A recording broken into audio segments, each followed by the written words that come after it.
The lungs of the world is burning. The Amazon rainforest has experienced a fire since 2019, affecting 189,755 square kilometers at a speed of 1 mile every 4 minutes.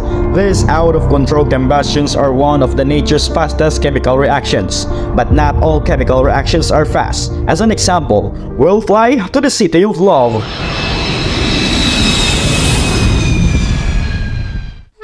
Bienvenue à Paris, or should I say welcome to Paris. The Eiffel Tower has been a famous landmark in Paris for 130 years and one of the most visited places in the world. It is made of iron, which is why, over many years due to oxidation, it is getting rebuilt by rust, which is an example of slow chemical reaction. Why are some chemical reactions fast and some are slow? What are the factors that affect the rate of a chemical reaction? And how are reaction rates related to collision theory? In this video, that is what we are going to find out. Chemical kinetics is a branch of chemistry that studies the rate of a chemical reaction and factors affecting rates of change. To learn more about rates of change, we'll explore to the world of chemical kinetics.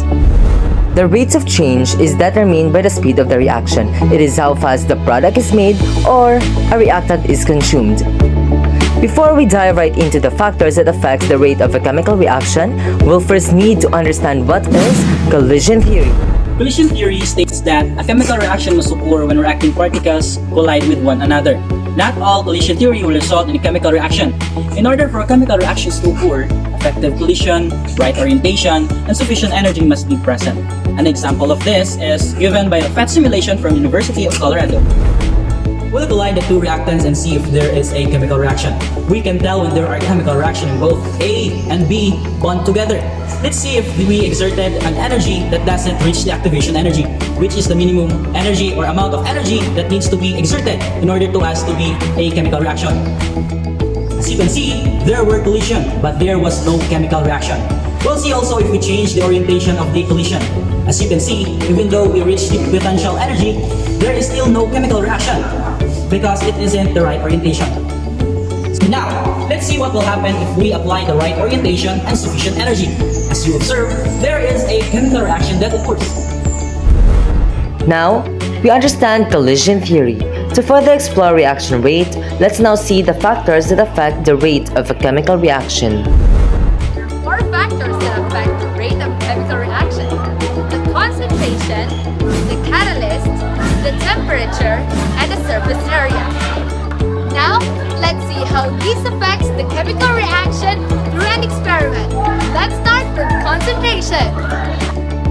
To know how concentration affects the rate of chemical reaction, we'll make an experiment. Concentration refers to the number of particles present in a solution or how much of a solute is being dissolved in the solvent.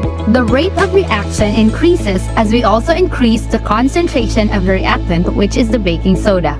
Therefore, the greater the concentration, the faster the chemical reaction. We'll make another experiment for temperature. Temperature of the reactant is the average kinetic energy of the molecules. The increase in temperature also increases the rate of reaction. A decrease in temperature also decreases the rate of reaction. The vitamin C dissolved faster in hot water since the temperature was higher, which increased the rate of change compared to the vitamin C dissolved in cold water. Now, let me demonstrate how surface area affects the rate of chemical reaction. In surface area, the larger the surface area that are exposed, the faster the reaction rate.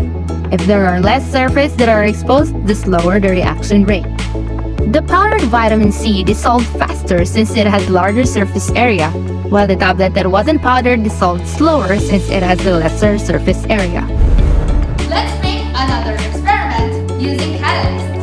A catalyst is a substance that affects the reaction rate without being used up in the reaction. The presence of the catalyst usually increases the reaction rate. The yeast is a catalyst in this reaction. It causes a reaction in which the hydrogen peroxide breaks apart, causing it to bubbles and spread rapidly.